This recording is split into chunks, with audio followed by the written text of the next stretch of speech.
मैं नहीं जानता आप मेरे बारे में क्या सोच रहे हैं कि मैं कौन हूँ, या क्या आशा कर रहे हैं कि मैं क्या कहने जा रहा हूँ।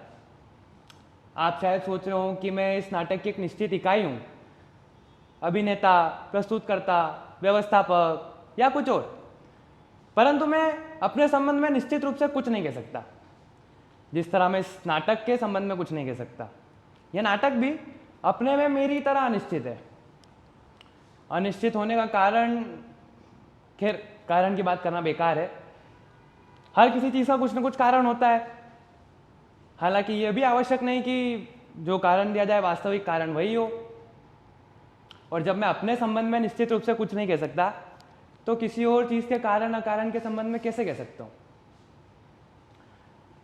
मैं वास्तव में कौन हूँ, यह एक ऐसा सवाल है जिसका सामना करना मैंने इधर आकर छोड़ दिया। जो मैं मंच पर हूँ वो बाहर नहीं हूँ, जो बाहर हूँ, खैर इसमें किसी की क्या दिलचस्पी हो सकती है कि मैं यहाँ से बाहर क्या हूँ। शायद मेरे बारे में इतना कह देना काफ़ी रहेगा कि सड़क के फुटपाथ पे चलते जिस आदमी से आप टकरा जाते हैं अचानक, वो आदमी मैं हूँ। आप मुझसे कोई मतलब नहीं रखते क्योंकि मैं भी आपसे कोई मतलब नहीं रखता। आप सिर्फ घूर कर मुझे देख लेते हैं बस। मैं कौन हूँ, मैं क्या काम करता हूँ, मैं किस किस से मिलता हूँ, मैं किन किन परिस्थितियों में जीता हूँ, इसलिए शायद आज जहाँ मैं खड़ा हूँ, हो सकता है आप वहाँ आप हो सकते थे। एक टकराने वाले व्यक्ति होने के नाते आप में और मुझ में बहुत बड़ी समानता है, और वही समानता आप में और उसमें, उसमें और उस दूसरे में, उस दूसरे में और मुझ में। बहरहाल इस गणित की पहले में कुछ नहीं रखा है। बात बस इतनी है कि विभाजन के बाद किसी न किसी अंश में मैं आप में से हर एक व्यक्ति हूं। शायद यही कारण है कि नाटक के अंदर हो या बाहर मेरी कोई निश्चित भूमिका नहीं है।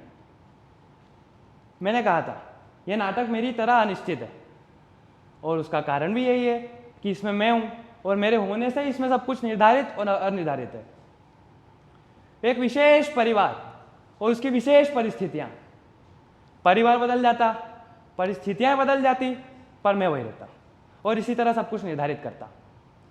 इस परिवार की एक स्त्री के स्थान पर कोई और स्त्री मुझे किसी और तरीके से झेलती, या वह स्त्री मेरी भूमिका ले लेती और मैं उसकी भूमिका लेकर उसे झेलता।